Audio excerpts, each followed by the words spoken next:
Akkam jirtu daawwattoota keenya wayita ammaa kana kan argamnu Godina Shawaa Lixaa Magaalaa Hoolotaa qarqaratti. Magaalaa kanatti kan argamnuuf sirna baniinsa Waajjira ABO Oromoo kan Godina Shawaa Lixaa Magaalaa Mogorii gaggeeffamuudhaaf akka jiru dhageenye gareen miidiyaa ONN garasuma imalee ture ganama kana. Sana booda humnoota nageenyaa naannoo Oromiyaatiin gara sana darbuu akka hin dandeenye dhoowwamneeti gara Finfinnee wayita deebinu haala jiru isiniif dhiyeessuudhaaf yookaan isiniif dabarsuudhaaf kan magaalaa Hoolotaatti dhaabannee sababni magaalaa Hoolotaa geenyee dhaabanneefis wayita achi geenyu bakka bu'oonni ABO Oromoo akkasuma warreen Waajjira ABO Oromoo banuudhaaf akka koree qopheessituutti hojiilee adda addaa hojjetaa turan yaada qabnu akka dabarfannu firee nuuf laadhaa jechuudhaan magaalaa kanatti waan akka dubbisnuuf nu gaafatanii fi kanumaaf wal qabachuudhaan kan magaalaa Mogoris akkasuma kan Incinnii bifuma wal fakkaatuun yaada irraa fuudhuudhaaf jirra. As na cinaatti dargaggoonni warreen koree qopheessituu ta'an na cinaatti jiru isaan irraan yaada fuudhuu itti fufaa akka nu hordoftanan isiniin jedha. Dura dursoo yaada haala jiru irratti haala taatee guyyaa har'aati irratti yaada nuuf laachuudhaaf argamuu keetiif hedduu galatoomi. Mee maqaan kan kee eenyudha? Gaafatamni kee hoo yookaan hojiin kan kee hoo maalidha kanaan nuu himi? Tole, maqaan kan kiyya Qeerroo Dirribaa Baqqalaan jedhama. Kanan jiraadhu magaalaa Incinnii aanaa Daabargaati. Guyyaa har'aa kana akkuma beekamu wantooti nu mudate keessaati Waajjira ABO Oromoo banuudhaaf jennee innaan karoorfannee qophii keenya xumurree jiila keenya simachuuf baanutti humni addaa naannoo Oromiyaa magaalaa keenya fudhate akkasumas oraaliiwwan garaagaraatiin nurratti gadi ramadamanii akka nuti sochii tokko hin adeemsisne nu dhorkanii jiru jechuudha. Kanatti aansi ani gaheen kiyya akka waajjirri kun banamuuf yookaan immoo hojiin kan koo achi keessatti gaheen kan koo koreedha jechuudha. Koree waajjira sana akka banamuuf achi keessa koreedha jechuudha. Waajjira ABO Oromoo banuudhaaf wayita tattaaffii yookaan qophii adda addaa gootanii akkuma sirna jiruutti qaama dhimmi ilaallatuuf xalayaa barreessitanii eeyyama gaafattanii eeyyamni isiniif laatamu yookaan qaamni sun quba qabaachifamuusaa mirkaneeffattaniiti moo akkasumaan cal'istaniituma ummataaf waamicha gootanii itti seentan kan adda naa baase? Tole, egaa sirratti akka beekamutti jechuudha nuti guyyaa muraasan duratti yookaan torbee tokko dursineeti kan eeyyama galfanne. Eeyyamichi garuu quubsaa ta'uus baatu malee eeyyama keenya qabna. Eeyyama sanarraa kaanee uummata keenyatti gadi baanee uummata keenya haasofsiisaa innaa turretti guyyaa kaleessaa jechuudha yookaan immoo Febraarii 19 bara 2020 akka lakkoofsa Awuroopaatti jechuudha. Akka lakkoofsa kan keenyaatti immoo guyyaa 11 jechuudha. Kanaaf nuti gadi baanee uummata keenyatti yeroo annaansu gonu yookaan immoo yeroo lallabnu jechuudha. Humni addaa yookaan immoo poolisii magaalatiin ani akka carraa yeroo sanatti sa'aatii 6 ta'u biraan deemee waliinan ture jechuudha annaansicha keessa. Kanaaf achi keessa qeerroo naannoo nama 6 fi shufeera fi gargaara isaa dabalateeti kan nu biraa kaleessa qabamanii hidhaman jechuudha. Eenyudha maqaan isaanii? Maalidhaaf hidhaman? Maal balleessitan yookaan maal yakkitan jedhamanii hidhaman? Egaan yeroo sanatti akka carraa ta'ee biraan bu'ee sababa isaan ittiin gaafatamanii hidhamaniifillee tariyyoon beekuu baadhee maaliif akka isaan hidhanii gaafatanii yoon beekuullee baadhee yeroo nan keessa turetti annaansi goonee naannoo sa'aatii 6 gaafa ta'u ani biraan bu'ee san booddee daqiiqaa 30 booda kan qabamanii isaanii kanan dhaga'e. Kanaaf immoo sababa maaliitiif akka isaan qabanii hidhaman anaaf ifa miti jechuudha akka kan kootti jechaadha. Maaliif annaansi gochuudhaaf kan labsuudhaaf kan baane waan ta'eef maaliif kana gootuudhaaf qabanii hidhuu danda'u jechuudha. Kanaaf kun asirratti maaliif akka hidhan isaanitu beeka jechuudha. Akka kan keenyaatti nuti garuu uummata keenya dadammaqsinee uummata keenya kakkaasnee akka gadi baanee jiila keenya yookaan immoo Waajjira ABO Oromoo banuudhaaf jiila isaa gara keenyaatti akka dhufuuf simannaa goona jenneeti malee nuti yakka biraa hojjechuuf immoo siyaasa biraa lallabuuf miti jechuudha kaleessa kan baaneef. Fayyaa ta'e hedduu galatoomi. Daawwattoota keenya bifuma wal fakkaatuun kanneen magaalaa Incinnii irraa haa ta'u magaalaa Mogorii irraa dhufan akkasuma bifuma wal fakkaatuun na cinaatti argamu. Bifuma wal fakkaatuun kanneen sirna baniinsaa kanarraa yaada nuuf laachuudhaaf dhufan as na cinaatti argamu. Maqaan kan keessan eenyudha? Tufaa Beeksisaa Jiruun jedhama. Tole, obbo Tufaa, sirni baniinsa Waajjira ABO Oromoo kan guyyaa har'aa magaalaa Incinniitti gaggeeffamuuf ture hin gaggeeffamne sababni isaa maalidhaaf? Sababni isaa samoonuma akkuma qophaa'insa jala geenyeetoo kaka'umsa uummata gaafii calqabneeni dhaadannoodhaa fi lafa kam gubbaarra dhaabatanii lafa kamirratti akka jila waamtan jedhanii zaachaa addaa ture. Yaa ta'us malee guyyaa kaleessaa akkuma miidiyaadhaan akka nu darbu jennee uummata dhageessisuudhaan manaa baaneen qeerroowwan muraasa ta'an konkolaataa waliin qabamanii waajjira poolisii jala kan galanii isa dursa isaatirratti qophaa'insa kanaaf iyyama waajjira poolisiis deemnee iyyamsiisnee waajjira dhimma nageenyaas deemnee bulchiinsa aanaa sanaas deemnee iyyamsiisuudhaaf baay'ee yaalii guddaa goone. Yaa ta'uyyus malee waajjiruma keessa odoo jiranuu walgahiirra jiru jechuudhaan iyyama kana odoo dhaabbiidhaan nu eeyyamne har'a boruudhaan guyyaa isaan warqaa gubuutu irratti qophaa'anii turan. Sana fuulduras torbeedhumatti akka dhiyaataniin qeerroo mugar Incinnii sa'a 12 booda qabanii ijoollee reebuudhaan xaarmusii cabaadhaan mataa haaduudhaan waajjira poolisii irratti funaanaa kan jiranii ammas kaleecha nama 6 namni nu jalaa galee baay'ee jeequmsa jira har'as magaalaa san gubbaarratti jechuudha. Uummanni karaa nagaatiin akka hin baane qophaa'insa sirna jila adda bilisummaa Oromoodhaa simachuu kanarratti bariidhaan ka'aniiti magaalittii humna waraanaatti gallakkisanii namni 2-3 akka dhaabbatee hin haasofne gargar bittinsuudhaantti bobba'an. Kanaaf deemsisaa hin mijatas jedhee maluun akka kootte jechuu barbaade. Haalli ganama kana magaalaa kana keessa magaalaa Incinnii fi magaalaa Mogorii keessa ture maal fakkaata? Miidhaan rakkoon dhiibbaan isinirra gahee ni jira? Dhaamsa maalii qabdu? Jira as gubbaarratti namumtuuyyuu bahee gara waltajjii sanitti dhiyaatee sirnuma taappeellaa maxxansuu fi waan addaata irratti baba'an kana dhufaniitoo akka namni achi hin dhaabanne arguun kunis jira. Baay'ee okkora guddaatu jira. Namoonnis immoo isa kana hunduma ijaan laaluu jilli kun akka hin dhiyaanne immoo daandiirratti ugguruunis baay'ee ulfaata dheedeetan fudhaan. Tole fayyaa ta'aa nuuf laattaniif hedduu galatoomaa daawwattoota keenya akkasuma bifuma wal fakkaatuun dargaggoota magaalaa kanatti koreelee qophiilee adda addaa qopheessaa turan tokko as na cinaatti argama inni kan sadaffaan jechuudha. Mee atillee akkuma waahilan kan keetii qophii kanaaf yaalii yookaan hojii adda addaa hojjetaa akka turte kan dhageenye. Mee maal hojjetaa turtanii sababni ittiin humni mootummaa yookaan qaamni hidhate isin uggureef maaliidhaaf isin dhoowweef maaliidhaaf? Egaa gaariidha. Ani maqaan koo Urgeessaa Tasfaayin jedhama. Shawaa Lixaa Aadaa Bargaa irraa. Jalqabuma akkuma mootummaan eeyyameen dhaabni adda bilisummaa Oromoo waajjira Aadaa Bargaa irratti saaquudhaaf gaafa jedhu uummata keenya magaalaa Mogorii fi magaalaa Incinnii irraa dararuu jalqaban. Ta'e jedhee kan kana godhaa jiru poolisii Aadaa Bargaati. Ittaansuudhaan gaafannee turre eeyyama geessinee koomaandar Deeyyanee namni jedhamu lafa kanarra ijjattanii waajjira kana saaqxanii waajjira kana achuma keessa teessuudha. Qilleensa irraan dhaqnee teenya'ii gaafa jennu addi bilisummaa Oromoo waajjira kana saaqu asitti nuufi addi bilisummaa Oromoo warra harkaatii jedha. Ta'e jedhee mootummaan kun shira gadi xaxee diriirsee hanga aanatitti poolisii aanaatiin leenjifatee kan qabudha. Guyyaa kaleessaa akkuma lallabuu deemteen ijoollee konkolaachisaa dabalatee nama 8 kan nu jalaa qabanii ani yeroodhuma sanan dhaqe. Seeni ati sii jedhu nama achi dhaqee seenii jedhu hanga har'aatti ol guuraa jiru. Amma nama 8 nama 10 wanna jennu miti. Gaafa jalqaba hidhamu ijoollee 10 kan nu jalaa qaban. Gaafa dura waajjira saaqna jennee nu bebeeksisuu jalqabnu nama 10. Itti aansee amma nama 8. Waajjira Aadaa Bargaa dhattanii waajjira poolisii odoo ilaaltan ta'e asuma wanni dabarfachuu barbaadu mirgi dhala namaaf falmu yoo jiraate biyya kana keessa dhaqee waajjira Aadaa Bargaa keessa waajjira poolisii keessa seenee ilaalu nama 200 olii namni jiru gammoojjiin aanaa kanaa keessaa guuraniiti kan achitti hidhamaa jiru.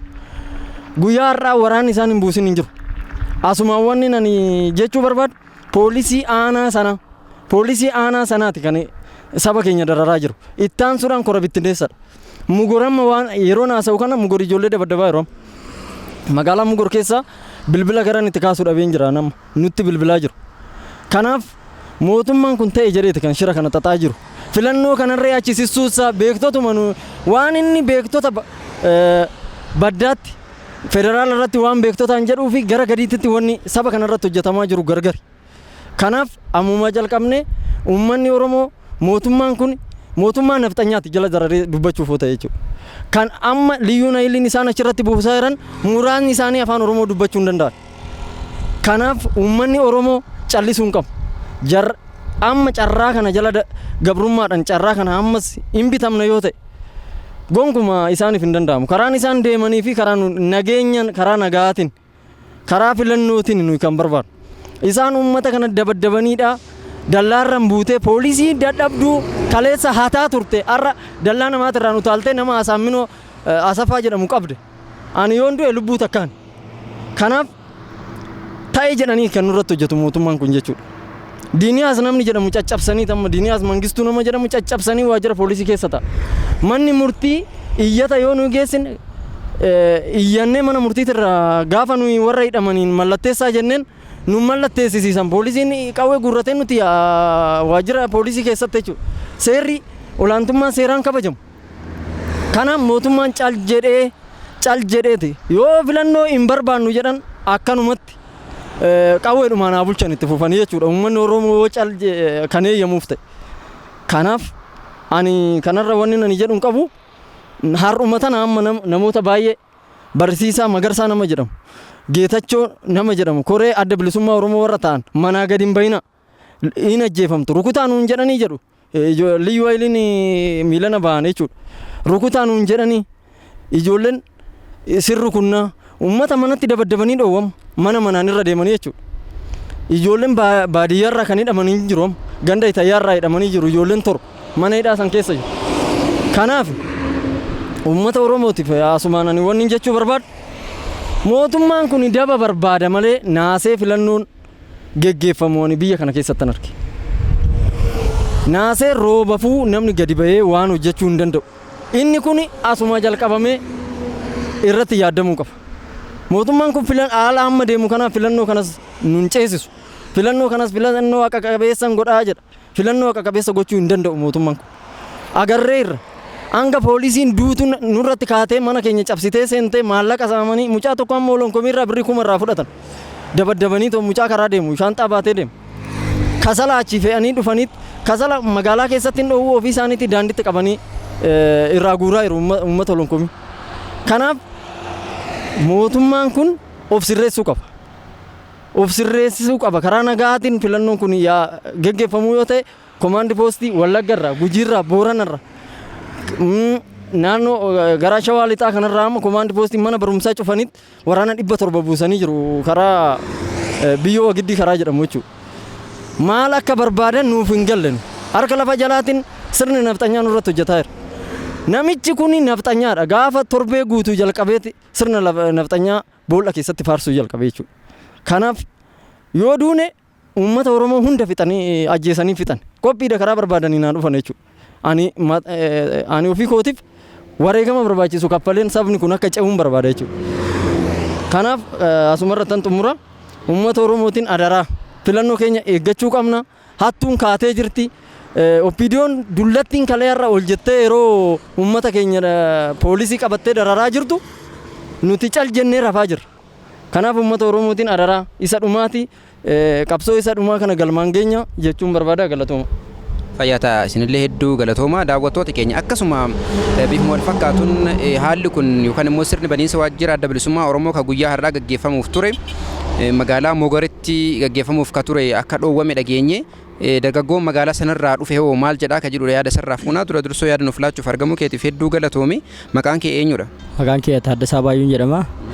Rakkoo naannoo aadaa bargaa keessa jiru dhuguma gaafa guyyaa 10 ji'a 6 bara 2012 ni jammare guyyaa dheengaddaa amma biiroon banamaa jira biiroo jedhamee tayyaadaa turre ijoollee qeerroon hundi isaaniitu qophaa'anii jala yeroo qophaa'an humna waraanaa daangoteetti buusanii nama 600 olan ta'u jechaadha. Xaarmushii muranii ijoollee warra dabbasaa qabu dabbasaa irraa aadanii dabbasaa muluu irraa aadanii raawwatanii qaxaqaxanii jechaadha. Hammayyuu amma gara akka guyyaa 10 jambaree amma guyyaa 12 har'aatitti jecha guura jiru jechaadha. Ijoollee dararaa jiru nuti jechaadha. Rakkoon yaana aadaa bargaa keessa jiru guutumaan guututti rakkoo keenya yoo himanne bulchiisa aadaa bargaa dheengadda walgahii irratti dubbatamee ture. Isa uummanni kaasee ture walgahii irratti dubbatanii isa fuudhee raawwatanii too nam tokko himattee niin taane namni kun jettee irratti kaaste fuudhanii wal sissu rakkoon irra jiru rakkoo cimaatu irra jira rakkoo guddaatu aanaa aadaa bargaa keessa jira daangotee keessa karaa baanee gallu hojii maa'uu gizee baatu karaa baanee gallu dhabnee jirra jechaadha humna waraanaatiif barri irratti eeganiiti daa'imaan jedhani maanguddoon jedhani daa'imaan saamamaa jirra jechaadha nuyi saamamaa jirra akka dhugaa dhafuute nama 200 nama 300 ta'aniiti halkan sa'aatii 12 darbe taanan hoteela irratti daandii karaa gizee hojii seenu karaa gallu dhabnee jirra jechaadha karaa humna waraanaatiif hunda dabaddabamna saamamna karaa baanee gallu dhabnee jedha. Har'a guyyaa har'aa kana waajjira adda bilisummaa Oromoo banamuuf ture humnoonni nageenyaa seensa magaalattii irratti akka nuti gara magaalaa sanaan seenne kan nu dhoowwani uummata magaalaa sanii fi warreen waajjira sana qopheessaa turan irratti dhiibbaa gochaa jiru ka jedhu dhageenye inni kun hammam dhugaadha? Har'a waajjira kana banuuf yaa'u nama 4 nama 5 taanee yoo biroo dhaabbatanii hin ari'uu jechaadha. Nama 4 nama 5 agarraan hin ari'uu nama 3 nama 4 hin ari'uu akka isaan akka nama 6 nama 7 taanii waajjira san cufaa jedhanii amma irra deemanii cufaa waajjira kana jedhanii irra deemanii uummata cufsiisaa jiru ijoollee dabaddabaa jiru jechaadha amma siyaati kanatti jechaadha. Qabeenyi warreen koree qopheessituu magaalaa sanaa yookaan magaalaa Mogorii wan saamamee jira nurraa fudhatamee jira himata jedhu dhiyeessan warreen telefoonaan yaada isaanii nuuf kennani inni kun hammam dhugaadha? Amma inni dhugaadha fuute yaada namni yeroo halkan 12 baa yeebee sa'aatii 4 sa'aatii 5 deema yookaan hojjetaan daangotee yoo sa'aatii isaa beektu hojjetaa seeqee kan bahee galuu hin danda'u jechaadha. Sa'aatii 12 jammare taanan isaan waashaa godhatanii daangotee barri irratti asii deebi'aa eechaa deemtu hin jedhan maxxaawaqa irraa fuudhanii maxxaawaqa kutanii gatuudhaan deebi'ee ijoollee dabaddabanii nama dabbasaa qabu xinnuma dabbasaa nama qabu irraa qabanii raawwatanii xaarmushiidhaan irraa adanii gallakkisuudhaaf isa kana rakkoo guddaa jira jechaadha. Aanaa aadaa bargaa ganda magaalaa Mogorii cinnee wal qabatee jechaadha. Maa irratti dhaamsi qabda yoo jiraate hiree kanaan dabarfachuu dandeessu? Dhaamsi nan qabu humni waraanaa kun odoo asumatti uummanni hojii dhabbee galaa qabsoo isaatiif eenyumtu namni kumuyyuu mirgeedhee mootummaan kun erga waajjira banachuu danda'a waajjira kamuyyuu aanaa kam keessattuu banamuu danda'a jedhee erga eeyyamee dhorkamuu qabu jedhaan akka kiyyaatitti deebi'ee humni waraanaa kunis immoo ni dabaddamuu qabu dabaddabamuu hin qabnu hoonirraa amma humna keenyatti akka biyya kanaatitti nirraa hiree kaasuu dadhabe uleen nirraa dhaabbachuu qaba dabaddabamuu ajjeecha nirraa dhaabbachuu qaba jedhaan irra miree. Yaada nuuf laatteef maqaa daawwattoota keenyatiin hedduu galatoomis siin jedha. Daawwattoota keenya akkuma seensa qophii kanarratti jalqaba irratti isiniif himaa ture ganama kaanee Finfinneedhaa wayita gara magaalaa Mogorii sirna baniinsa waajjira adda bilisummaa Oromoo kan adda bilisummaa Oromoo qophiin qaba irraa nuuf gabaasa jechuudhaan waamicha nuuf dhiyeessetti imalaa turreetti addi bilisummaa Oromoo qophii bakkoota adda addaatti gaggeeffatu keessaa tokko kan ta'e magaalaa Mogorii akkasuma bifuma wal fakkaatuun magaalaa Incinnii illee akka gaggeeffamu dhageenyetti gareen miidiyaa ONN garee keenya qabannee kan konkolaataadhaan gara sana imalaa turre magaalaa sana seensa magaalaarra wayita geenyu humnoonni nageenyaa kan humna addaa jedhaman kan tibbana leenjifamanii eebbifamuu isaanii miidiyaadhaan argaa turre heddumina ka qaban konkolaataan keenya dhaabsisanii akkasuma poolisiin Oromiyaa poolisiin idilee waraanni warreen hamma muraasni qawwee qaban kanneen immoo qawwee gariin isaanii immoo kan qawwee harkaan qabne nu dhaabsisanii maaliif dhuftanii eessa deemtanii nu gaafatanii sana booda waajjira adda bilisummaa Oromoo banuudhaa fi dhimmoota magaalaa sana keessa jiran rakkinoota hawaasummaa dinagdee kanneen kana fakkaatan kanneen birootillee gabaasuudhaaf akka deemnu itti himne jechuudha. Sana booda lakkii darbuu hin dandeessanii hooggana keenya gaafannaa dhaabadhaa jedhanii sana booda hoogganaa isaanii gaafatanii sana booda isaanuma jidduuttuu garaagarummaatu ture jechuudha.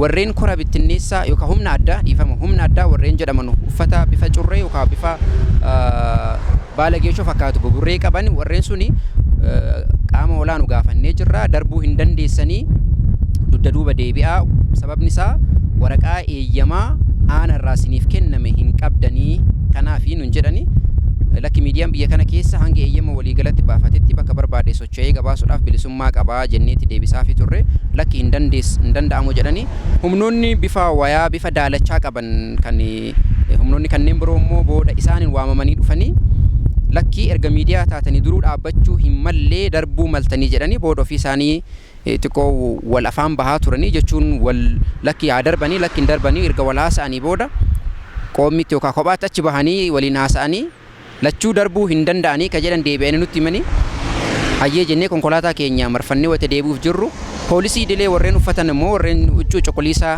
uffatan immoo mee obsaa qaama olaanuu isinii gaafataa jirra erga miidiyaa ta'e erga haala jiru dhugaadhaan ka gabaastu ta'ee ni dabartuu rakkoon qabu jedhanii obsine ammallee erga sadeen isaanii waliin haasa'anii xiqqoo turanii booda lakkii darbuu hin dandeessanii jedhanii ammallee dabarsanii jechuudha.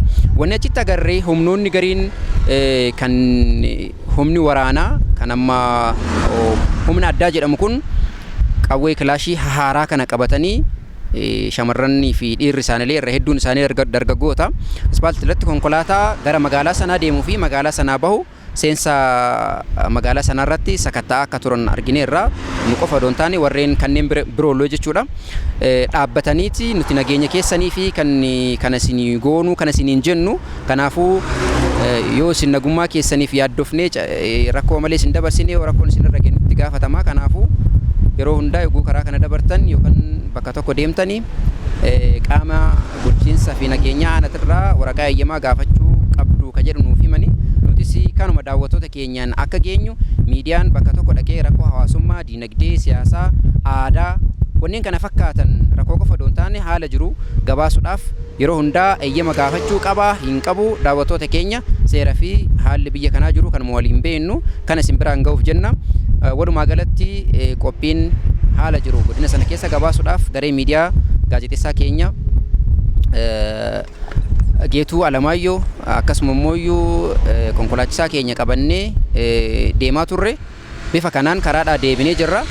Hiree irratti immoo warreen nama haasofsiisne kana haala jiru akka nuuf ibsaniif siniif dhiyeessaa turre dabalataan immoo warreen telefoon nuuf ibsaa turan warreen koree qopheessituu ta'an dargaggoonni magaalaa Mogar keessattuu maayikii yookaan ispiikara ittiin sagalee guddistuu silaa qophii sana qopheessuuf qopheeffanne nurraa saamanii konkolaataadhaaf fudhatanii deemanii jiru. Reebicha nurratti raawwachaa turanii humna addaa warreen jedhaman kuni akkasuma immoo Waajjira Adda Bilisummaa Oromootti alaabaa fannisuudhaa fi meeshaa nuti haadaa fi waan akkasii waan nu qopheeffannerree nu jalaa fudhatanii jiru ka jedhu telefoona nutti himanii jiru. Magaalaa sana geenyee akkasuma immoo humnoota waan sana raawwatan arginee waan haasofsiisne hin qabnu haa ta'u garuu qaamni mootummaa humni nageenyaa mootummaadhaan ramadame magaalaa sana seenuu akka hin dandeenye nu dhoowwee jira. Kanas qaama olaanaarraa ajaja fudhatanii akka nu dhoowwan isaan irraa mirkaneeffannee jirra.